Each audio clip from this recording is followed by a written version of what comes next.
जय जिजाऊ. मित्रांनो, सर्वांना जय जिजाऊ. मराठा लग्न अक्षदाच्या माध्यमातून वेगवेगळ्या माध्यमातून काम करत असताना कुणाचा एक रुपयाही खर्च न होता लग्न जुळण्यासाठी आपण सगळ्यांनी मिळून प्रयत्न केले पाहिजेत या हेतूने आपण काम करत असतो. मग भलेही त्यातून लग्न जुळतील नाही जुळतील, पण परंतु कुणाचं नुकसान तरी होणार नाही.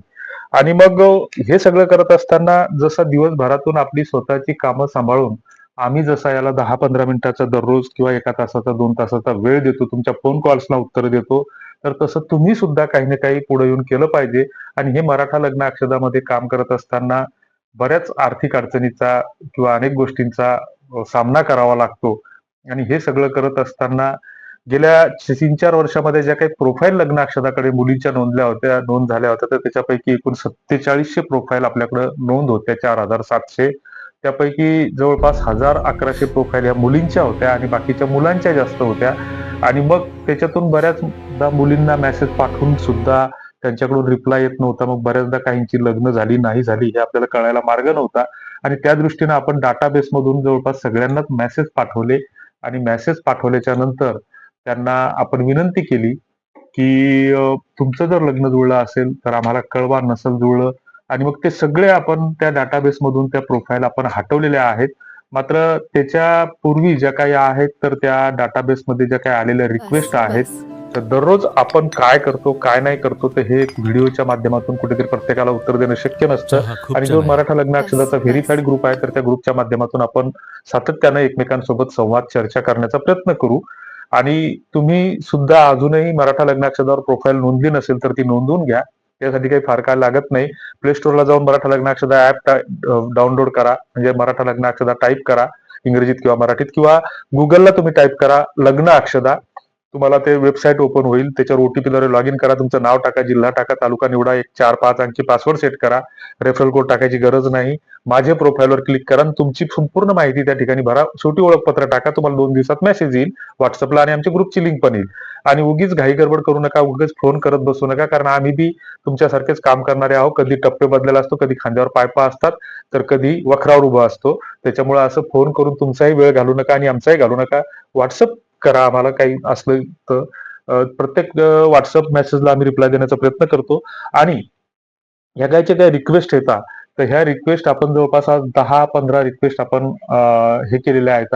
आणि मग आपली जी पद्धती आहे तर ही ऍप मधली जी पद्धती आहे, तुम्ही त्याच्यात बायोडाटा नोंदल्याच्या नंतर तुम्ही कुठेही रिक्वेस्ट पाठवू नये. उगाच काय होतं बऱ्याचदा की मुलगी असते 22 वर्षाची, एमबीबीएस असते, आणि हा बहाद्दर असतो 48 वर्षाचा, त्याचा 2दा डिव्होर्स झालेला असतो आणि त्याला 2 अपत्ये पण असतात. आणि मग तो एमबीबीएस झालेल्या त्या 24 वर्षाच्या 22 वर्षाच्या मुलीला रिक्वेस्ट टाकतो. आता ही रिक्वेस्ट जर आम्ही ऍज इट इज जर पुढे फॉरवर्ड केली तर तुम्हीच ज्यांना सुज्ञ माणसांनी सांगावं की ते लोक आम्हाला मूर्खात काढतील का काय करतील. आता पुन्हा बऱ्याचदा आपलं असं होतं की आपण डोक्यामध्ये इतकी आपली क्रयशक्ती गमावून टाकलेली आहे की समजा तुम्ही एखादा इन्शुरन्स एजंट आहात आणि तुमच्याकडे एक हेल्थ इन्शुरन्सचा चांगला प्रोडक्ट आहे की वर्षाचे 6,000 रुपये भरायचे, 10 वर्ष ते भरले की 60,000 रुपये तुमचे तुम्हाला भरलेले वापस भेटतील. पण त्याच्या दरम्यान जर आज तुम्ही पैसे भरले तर उद्यापासून तुमची कुठल्याही दवाखान्याचा आजार असला तर सगळा दवाखाना खोकल्या बोंबाऱ्या सगळं, साधं डोकं जरी दुखलं तर डोक्याच्या गोळी सगळं सगळं फुकट. आणि हा भारत सरकारचा विमा आहे आणि सरकार स्वतःकडून ते प्रीमियम भरते, गॅरंटेड आहे.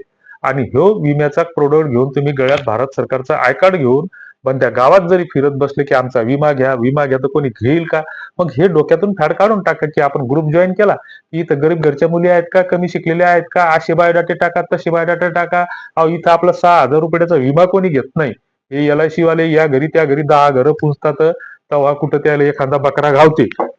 आणि अशा स्थितीमध्ये कोणी आपल्या पोटचा गोळा असा अनोळखी ठिकाणी देईल का, हा विचार आपण केला पाहिजेत ना. जे लिव्ह इन रिलेशनशिप मध्ये राहणारे ते कोणासंगही राहतात, दारू पिऊन धिंगाणा घालणारे रस्त्यावरती कुठेही घालतात. पण अजूनही आपल्याकडे सामाजिक सभ्यता आहे की गावखेड्यातल्या महिला आमच्या डोक्यावरचा पदर ढळू देत नाही. तर शेतकरी कुटुंबामध्ये अजूनही सामाजिक सभ्यता जपली जाते. ह्या गोष्टीचं आपण कुठेतरी ध्यान आणि भान ठेवलं पाहिजे. आणि मग हे सगळं करत असताना आपली सुद्धा काही जबाबदारी, आपलं सुद्धा काही उत्तरदायित्व आहे.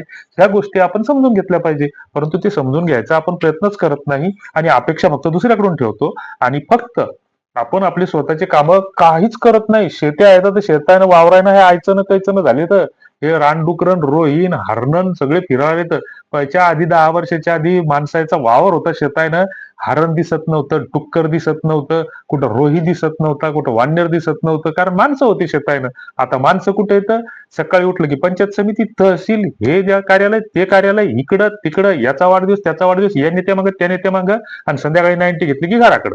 बायकोला वाटते कामाला गेला, घरकुलाचा हप्ता आला का, पीएम किसानचा आला का, नमोचा आला का, आणि लाडक्या बहिणीची जमा झाली का, आणि राशनचा वाटप कधी सुरू होणार आहे. या सगळ्या याच्यामध्ये या इथल्या राजकीय व्यवस्थेनं तुम्हाला आम्हाला सगळ्यांना गुलाम आणि आळशी बनवलेला आहे. हा वेगळा विषय आहे, त्याच्यावर आपल्याला काही बोलायचं नाही. परंतु सगळे मिळून स्वतः मिळून प्रयत्न करा, की आम्ही 17 खेप सांगतो, की आपला एक नाशिक विभागाचा जर ग्रुप असला तर नाशिक विभागातले लोकच त्याच्यात जॉईन व्हा, आणि त्याचे ते मी ऍडमिन बना. त्या भागातले तुमच्या ओळखीचे 5-5, 10-10 लोक त्याच्यात ऍड करा. पुण्याचा असला तर पुण्याचाच लोक जॉईन व्हा. उगीच कुठेही रिक्वेस्ट टाकत बसू नका त्या ऍपवर, कारण त्याच्यामध्ये आम्ही ते पॉईंटचं सिस्टम लावलं. तर त्याच्यात पॉईंटचं सिस्टम लावून बी आपण ते पॉईंट आता 2च पॉईंट फुकट, 2च रिक्वेस्ट फुकट देतो. तरी पण कुठलच्या कुठं रिक्वेस्ट टाकतो, की मुलगी विदर्भातली असते आणि हा मुंबईचा असतो. हा बहादर 12वी शिकलेला असतो, आणि ही मुलगीला इथं लिहिलेलं असतं की आमच्या सोयीर संबंधातलंच पाहिजे. अजूनही आपल्या गावखेड्यात अक्करमाशी, बारमाशी, घाटाखालचे, घाटावरचे, शेंद्रे, हेंद्रे, दखने, उजवे, बारमाशी, अक्करमाशी सगळं पाहिलं जाते राजा.